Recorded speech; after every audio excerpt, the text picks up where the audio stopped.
What's going on, everybody? My name is Aiden and welcome back to another video. Ladies and gentlemen, today we are going to be discussing a Chicago Bulls and Indiana Pacers game reaction. The Bulls fought valiantly in this one, but a really crap second half. I would even say not even a second half. It was a crap second half, but a really bad fourth quarter.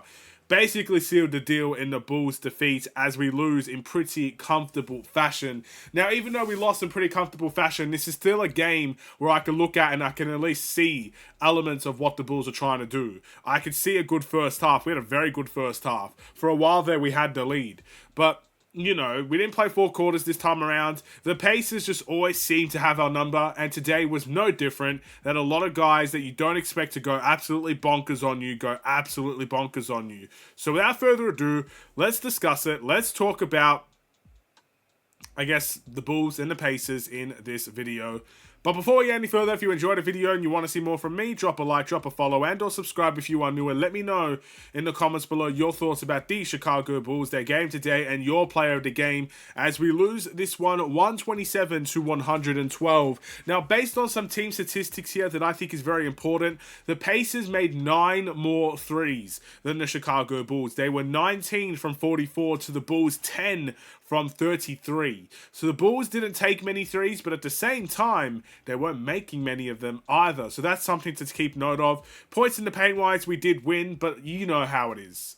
If a team's going to make 9 more threes than you, there's a very high chance they're going to win the game. Efficiency-wise, they were just more efficient than us. 55% field goal percentage to the Bulls, 50. Assist-wise, they are always good in that regard, the Pacers. 34 assists for the Indiana Pacers to the Bulls, 24. I think 24 is actually not that bad, but it's still quite low for the Bulls' numbers these days. And, again, team statistic-wise, we did get outplayed in most areas of the game. With that being said, though, I did like the first half. And out of this loss, which will probably sting for a lot of people, because, again, we had such a great run last week. 2 wins, really positive games as well. The Bulls were just on another level when it comes to playmaking, when it comes to ball movement, scoring their threes and everything like that. Of course, a game like this, when you see it, it's probably not a one you're going to remember, right? But if there is anything to take away from that game, take away the first half. Take away how well we played in that first half. And take away, I guess, if you're going to take the positives, you probably should take the negatives as well. Do take away what we did in the fourth quarter, because that is an area of an improvement we're going to have to utilize. We're going to have to practice how we are in the clutch.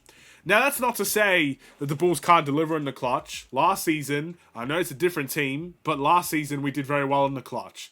Earlier on this season, we did well in the clutch. So the Bulls can deliver in the clutch, but this game was not the game in which we showed that. We fumbled. In the third quarter, yes, but specifically in the fourth quarter, getting outscored by 12 points, we lost by 15. So I think that speaks volumes to the Chicago Bulls and where they were in that situation, in that fourth quarter. But I must admit as well, and I'm not going to make excuses for this, I do think it's big losses when you see a game where Lonzo Ball doesn't play and Kevin Huerter doesn't play as well. For different reasons, of course. Obviously, with Lonzo Ball, there's a little bit of a defensive intensity there that he brings to the table that we did miss in this game.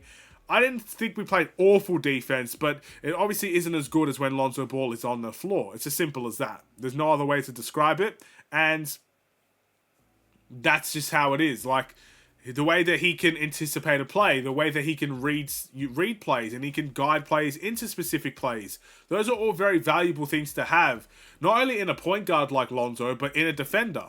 And he is truly a defender that makes everybody else around him better defensively, and that's very rare to come by. So, yeah, obviously it's a big loss seeing Lonzo Ball not be part of it, but with Kevin Huerter, again, you're missing a very vital part of our catch and shoot game. You're missing a very vital part of our off-ball movements. That's what you're missing with a guy like Kevin Huerter. Someone that knows where he is behind the three-point line at all times and can get his shot off quickly enough where it feels like it's going to go in more times than not. He is a very good three-point shooter, and he's turned it around post-All-Star break. So those two guys, I think, are very big misses in this game, and you got to give respect to the Pacers for taking advantage of that. I give respect to the Bulls' fight in the first half, but yeah, Those two guys are very big misses for the Bulls, and I think that was very clear.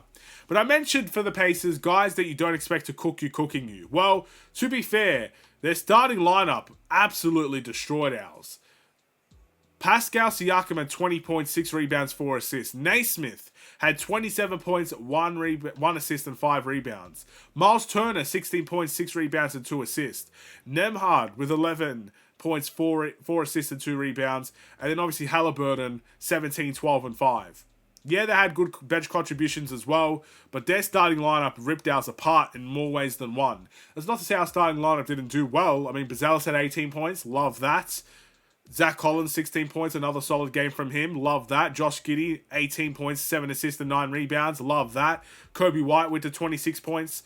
Only 1 assist. I'd like to see that improve for Kobe, but he's definitely turned into that primary scorer for the Bulls that we're probably going to need.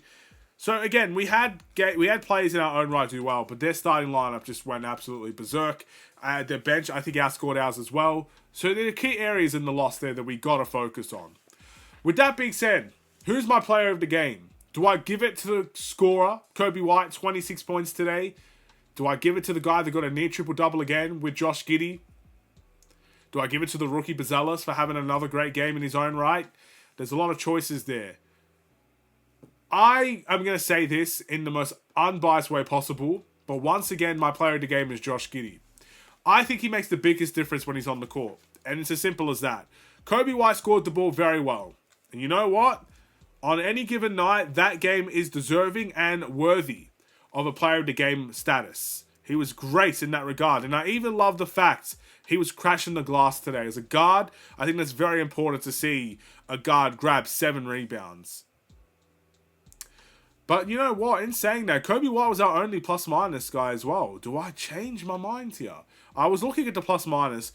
Obviously, all of our starters, because again, we've got Cooks in the starting lineup here. All of our starters were minus in the plus-minus. I would still give it to Josh Giddey. I still am going to give it to Josh Giddey. I think he was the best player today. But Kobe White was +4 today. The only starter to do so. And maybe that is because he does play a lot with the bench unit as well. I'm not too sure. But there we go. That's what I think. And that is the end of the video. Thank you for watching. If you enjoyed the video, feel free to like, comment, and or subscribe. If you are new, follow as well if you're on a different platform. I'll see you guys tomorrow. Have a wonderful and safe day. Stay safe, stay healthy, and stay tuned for more. Take care, and peace.